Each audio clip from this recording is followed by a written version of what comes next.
ตอนบ่าย2 โมงปะลุงเนาะลงมาตัดหญ้าออกจากเข่าปะลุงเนาะโอ้ลุงจุงเราใส่มาเด้อกินน้ำเด้อลุงจุงปะลุงเพิ่นมาลักตัดหญ้าแม่น้องนิ้วตัดหญ้าตัดข้าวพากันตัดไปได้แถวนึงพี่น้องเลย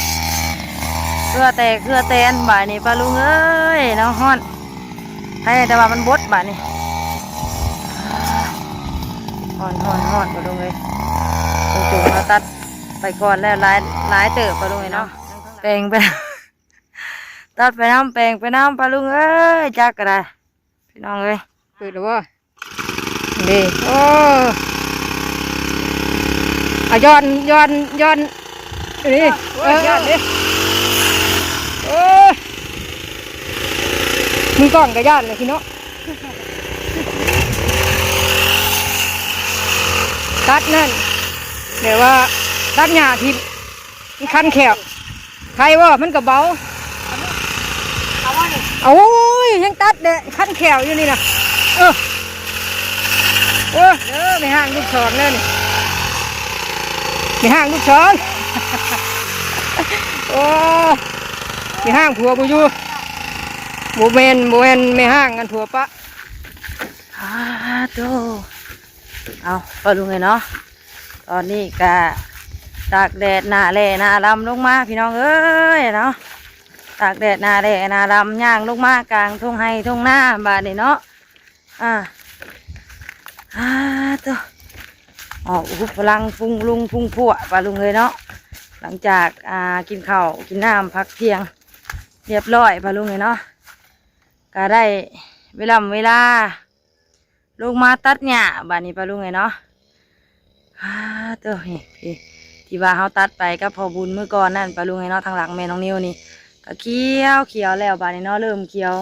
เริ่มเตะขึ้นมาใหม่แล้วปะลุงเนาะตัดหญ้าออกไปแล้วกะข้าวปุ้งบาดนี้เนาะพี่ปะลุงเลยก่อนอื่นปะลุงพุงพั่วเนาะทั้งกระตุกน้ำทั้งอีช้างปะลุงเอ้ยพี่นะเนาะพายลงมาบาดนี้กลางทุ่งหน้าให้ใหญ่เอาพี่ตัดภาพมาตัวนี่เป็นที่ว่าที่เฮาตัดเมื่อก่อนนั่นนี่ปลาลุงไอ้นอนนี่ตอนนี้กะแตกโป่งใหม่ขึ้นมาใครในกูเก่าปลาลุงไอ้เนาะใครในกูตอนเฮาบ่ทันได้ตัดอยู่ตอนเฮาบ่ตัดนะป้าโตหญ้าละตัวผู้น่ะทางนั้นก็ได้แม่นผู้ได้บาทนี่ปลาลุงเอ้ยมาหลักตัดหญ้าค่อยแล้วบาทนี่เนาะป้าโตเสียงเงี้ยอยู่ค่อยลงมาแม่นผู้ใดว่าลงมาเบิ่งก่อนว่าป้าโตแม่นผู้ใดบาดนี่มาตัดหญ้าข่อยเนาะเอาปรุงก่อนปะลุงเอ้ยนักแม่นธรรมดาได้ปะลุงเอ้ยเนาะนักโมเมนอันน่ะปะลุงเอ้ยเนาะทั้งลุงจุงบ่เห็นอันแม่ตู้เพิ่นโทรมาบอกว่าลุงจงไปเด้อว่าซั่นเนาะแม่ลุงจงบ่บาดนี่มาลักตัดหญ้ากันเลยผู้คอยลงมาเสียงเงี้ยอยู่ปะลุงเอ้ยเพื่อลงมาแล้วจนสิแล้วเนาะหญ้ากับพี่ดึกบ่าวได้ปะลุงเอ้ยเนาะโพดโพหญ้าปะลุงเอ้ยปีนี้สิได้กินข้าวซ้ำใดเนาะผู้บรรยากาศก็คือฝนที่ตกนี่บาดนี้ปะลุงเอ้ยเนาะตัวแดดปะลุงเอ้ยเนาะมื้อนี้เนาะปะลุงเนาะก่อนอื่นกับทักทายสบายดีเด้อปะลุงเด้อเนาะสบายดีและสวัสดีปะลุงFCกันเบิดสุขุสุคนปะลุงเนาะพอกันมื้อนี้ตอนบ่าย2 โมงปะลุงเนาะลงมาตัดหญ้าออกจากเข่าปะลุงเนาะโอ้ลุงจุงเราใส่มาเด้อกินน้ำเด้อลุงจุงปลาลุงเพิ่นมาลักตัดหญ้าแม่น้องนิ้วตัดหญ้าตัดเข่าเนาะเงี้ยอยู่ทางไหนมาเด้อมาเฮ็ดให้แน่นี่นะเมื่อพอบุญตัดยังบ่แล้วปลาลุงเนาะพอบุญเพิ่นตัดแล้วก็ ยังบ่ทันแล้วเบิดคักแล้วเพิ่นก็ไปเมื่อนั้นแม่น้องนิ้วเอาปุ๋ยลงมาใส่ก็ยังบ่ทันทั่วอะไรปะลุงไงเนาะยังบ่ทันทั่วเท่าปุ๋ยเบิดก้อนปะลุงไงเนาะว่าสิไปซื้ออีกอะคือว่าอยู่บ้านเฮานี่แพงกว่าข้างนอกปะลุงไงพุ่นแหละถ้าได้รถมาพุ่นแหละเนาะจังประมูลมาใส่เพิ่นตัดอันเพิ่นไปซื้อมาใส่ปะลุงไงเนาะที่เฮาตัดแล้วนี่ตัวห่อนปะลุงเลยลองติดเบิ่งจักรบาลติดได้อยู่บ่ปะลุงไงเนาะเป็นแนวใดเด้เพราะว่าปกติก็ติดยากปะลุงไงเนาะลองมาก่อนน้ำมันก็ถือมาเผื่อไว้อยู่บ่ลายปานใดก็คือสีบ่เบิดลายดอกปะลุงไงเนาะยังบ่ได้ลายปานใดอยู่ทางไหนลุงจงเพิ่นเฮ็ดสิแล้วเลยมาลักตัดเข้ากันเนาะเอาไปบาดนี้ปะลุงไงเนาะเตรียมตัวอุปกรณ์เรียบร้อยปะลุงเอ้ยไปตัดหญ้าลองเบิ่งบาดนี้เนาะหญ้าตัดเข่าปะลุงเอ้ยอึบนี่ที่เขาตัดแล้วมันโป่งไหมปะลุงเลยโป่งขึ้นมาใหม่เนาะเหยียบไปน้ำโอ้ทางจงเพิ่นอึบแมงนิ้วใส่ปุ๋ยไปน้ำมือนะปะลุงเลยหญ้าก็ไม่ได้โป่งเลยเนาะไม่ได้เข่าโป่งกะตัวโป่ง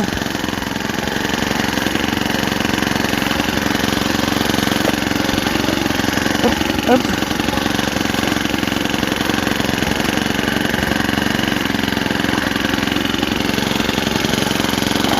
ลุงเราเห็ดสิแล้วไปเลยเพื่อเขาลงมาก็ลุงเนาะเห็ดสิแล้ว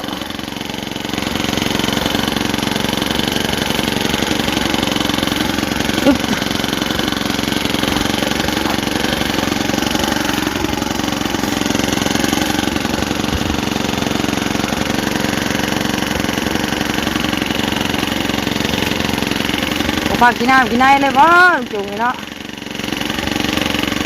ติดจักในกระจนเมื่อยก็ลุงเนาะลุงเพิ่นเอาตัวลองตัดเพิ่นก่อนจะไปลุงเนาะเราตัดที่แล้วเลยยาวไปสุดผูไปลุงเลยเนาะเอาพักก่อนจะไปลุงเนาะตัดหญ้าลุงก่อนลำดุงจงก้อนบาดนี้เนาะก่อนฝนสิตกไปลุงเอ้ยผู้มืดฝนมาเลยดูปลาลุงเลยเครือแตนเนาะพากันตัดไปให้ได้แถวหนึ่งพี่น้องเลยเครือแตนบ่ายนี้ปลาลุงเอ้ยน้องฮ้อนให้แต่ว่ามันบดบ่ายนี้ฮ้อนปลาลุงเลย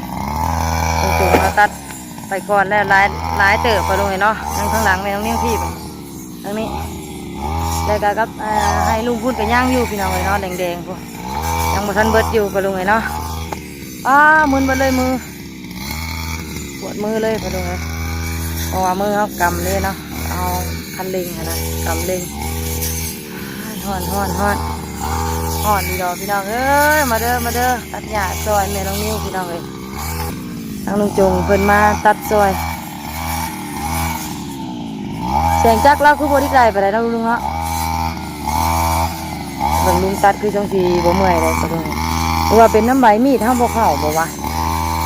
เบิ่งเขาตัดไปมันบริเพียงขาดเลยปะลุงเนาะเสียวเลยทีนี้ไม่ตัดมันได้เป็นแบบว่ามันเพียงบ่ขาดทั้งของลุงจงตัดไปเพียงขาดมีดอะไรเราเข่าปะลุงตัดคือจังสีเบาๆเนาะแต่ว่าใบมีดของลุงเนี่ยคนละอันใช่ไหมเนาะใบอันใบเลื่อยนี่ใบเตย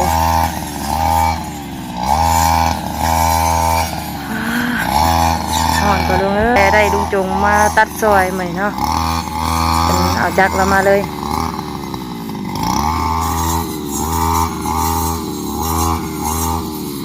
ลุงของเจ้าคือช่องชิบเมื่อยแท้บ่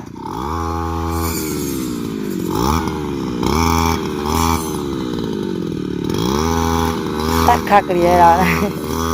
เอาคู่ก็คู่อันดีดอป้ามือเนี่ย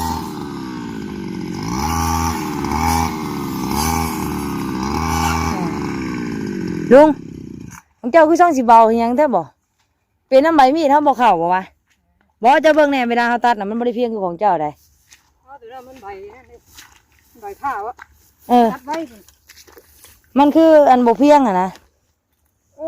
เพียงก็ตัวตัดนี่ได้ลุงแบบนี้ได้นี่ได้มันเป็นแบบนี้เป็นยุยๆแบบนี้บาของบาแถวลุงมันคือเกี้ยงคักแท้เนาะไว้ดีของเจ้าเนาะเผื่อเอาลงยางลงมาหอดแล้วเลยอีกน้อยหนึ่งเป็นแล้วติลุงงานลงมาดิมาลักตัดเข่ากันปะลุงเอ้ยสบายดีพี่น้องสั่งเด้ทหารโดนค่ายทหารโดนค่ายมาจากทางไหนนี่เนาะค่ายอย่างเด้นี่ค่ายทหารรับจับตัดแหละหย่าโยเนาะลุงเจ้าว่าในใดมันมีเข่าคันว่าเข่าซ้ำหย่านี่ถือว่าโอเคอยู่ห่ะตอนนั้นบัดเกี่ยวกับพอแห้งเนาะตอนทั้งปูตัดนะแม่นมันสีขี้ข้านแบบว่านั่นแหละอาจจะได้ขันมันสีหน้ามาแล้วมันสีหยบลงบ่เฮ็ดหน้าก็คือกันครับลงทุนค้าขายลุกบาทได้บาทลุกอันนี้คือกันได้ที่ลุงทุกสิ่งทุกอย่างก็ต้องมีบาทลุกบาทเสียเลยเนาะอย่าคิดอย่างไรนี่บ่ได้กับพี่นาเขาก็เอาไม่ว่ามีกำลังใจแน่แบบนี้เนาะก็โลดโพดล้อกว่าป้าให้หน้าถิ่มไม่ชื่อว่าเสียลายได้ว่ะมันบอกคือเวลาได้กลายไปเลยมันกลายไปเลยละเป็นมือใหม่ไปเลยติมันเห็ดบ่ได้ปีนี้พี่นาเขาก็เห็ดเอามั้งเนาะคืออยู่ให้กำลังใจกันแบบนี้โอ้ยบ่ได้พอกินดอกเราขายเมื่อนั้นกับทะเลขายเมื่อนั้นกับทะเลตูนติเห็นว่าบ่จะเมื่อยกันเมื่อยก่อนห่อนได้ผู้น้ำมาป้าไปผู้ลูกไงป้าไปแหละบดแล้วมันบดแล้วแบบนี้น้ำมันจะได้เติมไหมหากมันมี2 ที่ได้มีแบบชื่อให้ได้เนาะตายคักว่านี่เอาจักเขาซะลูกลองดูจักเขาเด้อลองจักเขาเด้อบ่ดิย้อนเป็นน้ำเขาบ่2 ที่ถึงก็มาอยู่ของตัวมาอยู่น้ำมันกับอันหางโบราณเป็นไรได้ยี่ดอกแต่เขาใช้เป็น500 ซีเครื่องลิตรนะเป็นของลุงเลยเครื่องลิตรเนี่ยเท่านั้นเบิดของเจ้าพายเนาะลุงเนาะอะไรกับพายกันแล้วของเฮาคือใส่นั่นเอาซะกำตั้นของตัวกันเป็นสิได้สวัสดิ์กันเคยมึงลึกเจ้าอยู่ลำเถื่อนเจ้าก็เฮ็ดซี่สิกันในไส้เบื้องเดียวนี่นะของเฮาเราสวัสดิ์เนาะไปแล้วบัดเต็มเมื่อยเต็มกระสวัสดิ์นี่อันนี้มันตัดได้ไว้นี่มันห่างเลยมันบ่เข้าบ่เนาะมันจังเป็นแบบนี้ครับว่ายังเราใบมีดบ่เข้าเลยดูเป็นอะไรจ้ะเป็นอะไรมันแบบนี้ว่าต่างใบมีดเป็นอะไรจ้ะงานมาสิงานเรื่อยๆบ้านน้องเจ้าแหละทางไหนก็ได้บ่ทางไหนก็ได้หรอวะละติดละตาจนแล้วเท่าไรให้เลยน่ะลุงปองอยู่เนาะลุงเนาะเขาว่าเนาะอันเขาตัดใหม่เนาะตัวถาดมีน้ำคำว่าตัวบ้านคุยใช่กับบ้านใช่บ่มีน้ำมันบ่มีน้ำเมื่อนั้นบ้านใช่อันเอาลงมาทางเดียวนั่งหาญาติบ้านใจบอลบอลมันมีข่าวมีอย่างนี้นะหน่ายเนาะเอาบอกอยู่กี่บาชีเอามาใส่แต่เมื่อนั้นพองนี่โอ้ยมันขันห้าบ่ตัดแล้วน่ะมันไม่ได้เป็นแต่อยากใส่ไอ้ลุงเอ้ยนี่แต่หยาแบบนี้ว่าเขาที่อยากใส่ว่าจ้ะ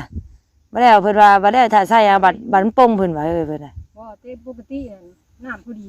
ตัวใส่เด้อใครอยู่วานแม่นเฮาสิวานใช่บ่มันวางก็เฮาวานเสร็จแล้วเฮาก็ตัดหญ้าคุมเลยเหมือนเฮาลงมาโหยซะอยู่มันน่ะ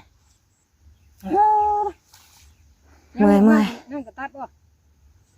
ให้เจ้าไปเบิ่งก่อนบ่ให้เจ้าเบิ่งก่อนน้องเจ้าเพิ่นบ่อยากตัดเพิ่นว่าบ่มีข้าวเพิ่นน่ะก็มันก็มีเล็กหน่อยอยู่นี่ก็ตัดเลยพอดีก็เบิดแล้วเนาะ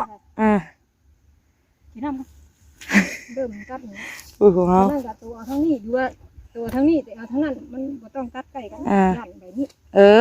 อย่ามันรุดเฮายังอย่ามันรุดมันเป็นแถวที่เดี๋ยวมันช่าของตัวมันไว้แต่มันบ่มีใบท่าน เอาว่ามันบ่ได้มามันบ่ซะลุง มาอยู่ห้อง มันบ่เห็นเลยติ เฮาบ่ตี ตอนนี้ก็หาคนหาดึกๆนี่พ่อไอ้ตู่น้อยมีตู้มื้อนั่นแหละแต่ว่าของเจ้าเข้าคักได้ลุงเอ้ยนี่บ่เวลาต่อมันก็คือเพียงอ่ะนะมันบ่ได้กินมันบ่ได้ปั่นคือของเฮาได้เอากินน้ำก่อนจ้ะบ่ลุงเอ้ยเนาะยังอีกแถวนี้บาดนี้กับให้ลุงพุ่นก็หลายเติบก็ส่งอันส่งเครื่องก็บ่ทราบปานใดไว้อยู่โอ้ยไม่ดีแต่มันบดให้เนาะลุงเนาะเอาน้ำก่อนเด้อเอาน้ำมันน้ำมันก่อนโอ้ทางลุงคนตัดเลยค่ะลุงเลยเสียงเราขึ้นนิ่มเนาะเสียงจากเรา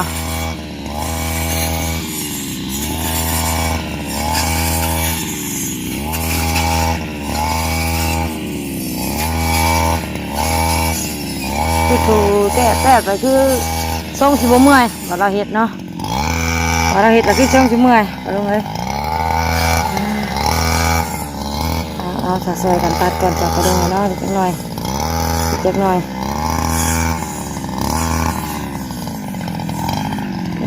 มาครบ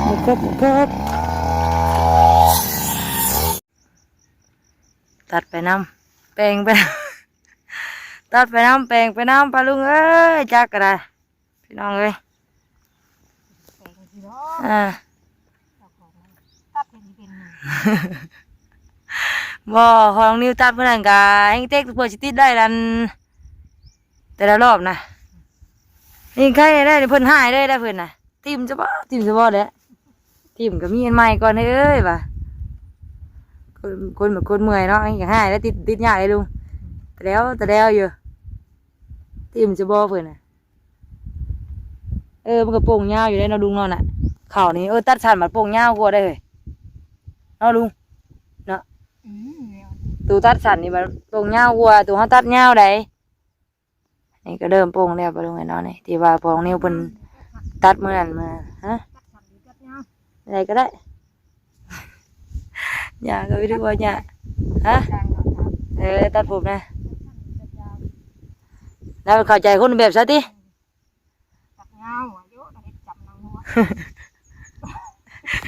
นี่คือกันเนาะตัดยาวก็คิดว่าให้ตัดออกยาวๆแล้วแม่งคนละอีกแจ็คสิว่าไฟติหมดป่าหมดฝนมาได้พี่น้องเอ้ยตัดเข่าอันในวัดฝนตกบาทนี่ปู่ตกแล้วทางนั้นลุงเลยปู่เอาพื้นข้าวอยู่ได้นะลุงเนาะพื้นข้าวฝนสิตกอยู่ตกในข้าวเฮานั่นเรื่องใช่มันตัวเฮาดำกับจุ๊เจ้านะแต่ว่าสิบคืนไม่ใช่นาเลยนาลำกำเครียดบาทนี่พี่น้องเอ้ยชาวไร่ชาวนามันถูกนี่เองมันถูกอย่างนี้นี่เองเนาะลุงพี่น้องเอ้ยยังอีกทั้งนี้บาทนี่โอ้นี่ก็ลายเติบเลยเนาะลุงเนาะแต่ว่ามันเป็นประโยชน์เนาะลุงเนาะบาทนี่มันเป็นเบิ่งเป็นวางไงทั้งนั้นแล้วปะลุงเลยเนาะยังทางหลังแม่น้องนิ้วพี่บาทนี่ฝนก็กำลังสิมาดีแต่มันบดให้ฝนเมฆมาบังพี่น้องไอ้พวกเย็นแท้ลุงนี่แล้วนี่ก็พอเฮ็ดอยู่นี่เนาะเย็นสบายชาวนาดิคืออยู่ได้แบบนี้เนาะลองรู้ลุงของเขาน่ะใส่น้ำมันได้ไหมน่ะเบิดได้เปลืองได้ของเขาลุงเอ้ยเจ้ามาแต่หึงยั่งอยู่น่ะของเขาก็อยากเบิดแหละเจ้ามาเป็นไส้ถอกแต่อยู่นั่งมันกับเปลืองไปแล้วสารนี่ของเขาใช้ผ่อนเบิดเลยเป๊บ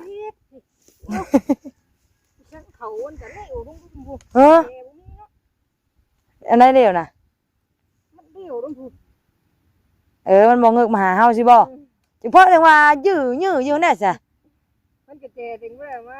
สิแล้วเพิ่นว่าอยู่10สร้างบ่ทอเคยพี่น้องเอ้ย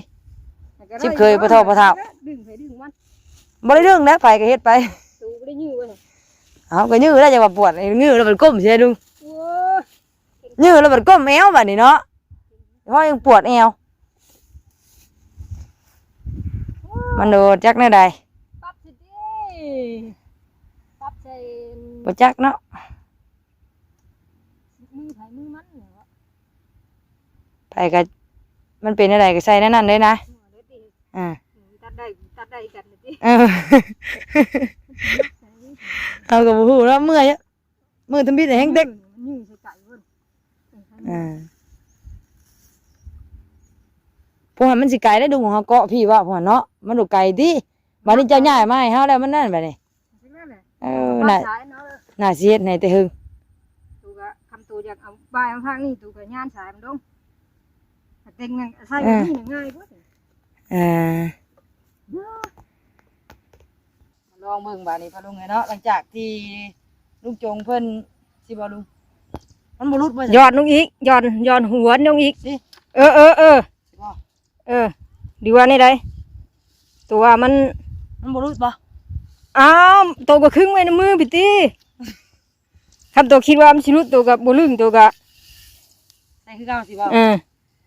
ไปดอกไปตีนั่นไม่บาดนี่ ไปแล้ววะ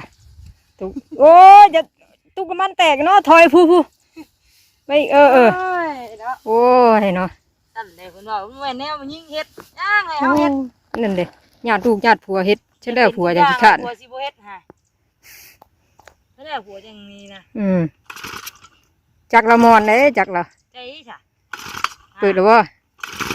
เด้โอ้อะย้อนนี่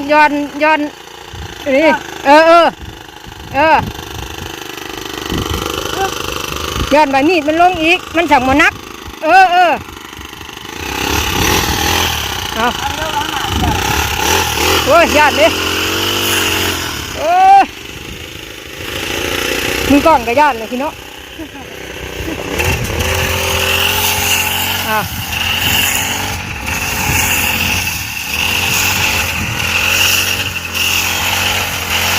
เห็นแล้วพี่เนาะตัดนั่นเดี๋ยวว่าตัดหญ้าทิพมันคันแขวใครว่ามันก็เบาคำนั้นตัวก็เข่งเลยก็ยอดลงอีก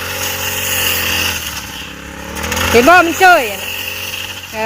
มันสิบ่นักหรอกปันกระแจมีปั๊บเขาอันนี้ อ๋อเก่งได้ละกันเนาะเฉพาะหัวจะมาตัดเด้อเมียตัดเป็นเก่งเลยละกันโอ้ยญาติเนี่ย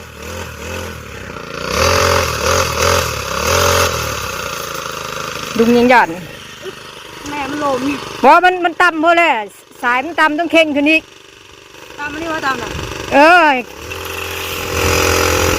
ไปเลยป่ะเดมาพี่จะดึงให้โอ้ยญาติเนี่ยลุงอยากดูข้างหลังนะลุงน่ะ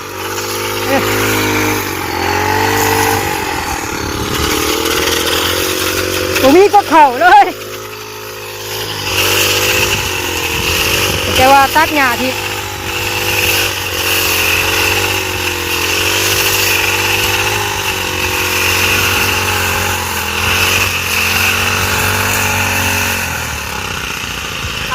โอ้ยยังตัดเด็ขั้นแขวอยู่นี่นะโอ้เก่งใช่ปะเด้อไม่ห่างลูกศรเลยนี่ไม่ห่างลูกศร โอ้ไม่ห่างผัวกูอยู่โมเมนไม่ห่างกันผัวปะเขาใช้กระโบกก็ได้หรอกเนาะ ก็บ่ได้เราก็บอกแค่นั้น ตัดนั่น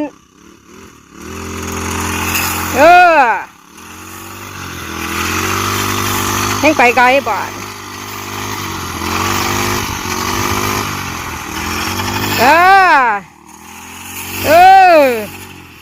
ของเราเข่าคักได้ของเรามันใบผ้าใบเป็นใบผ้าใบมีดเดี๋ยวของลุงจงมันเป็นใบเบื้องเดือนตัดอยากชะ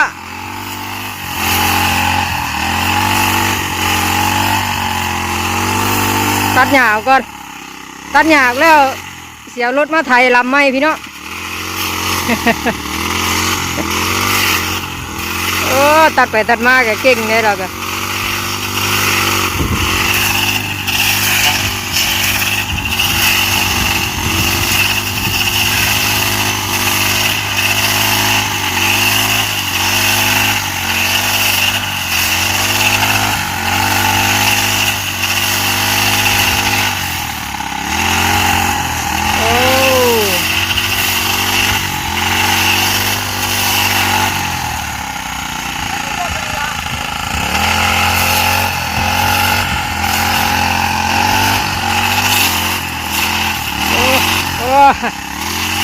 แต่ว่าตัวเป็นใบมีดนี่เวลามันถึงไม้ถึงตอกนี่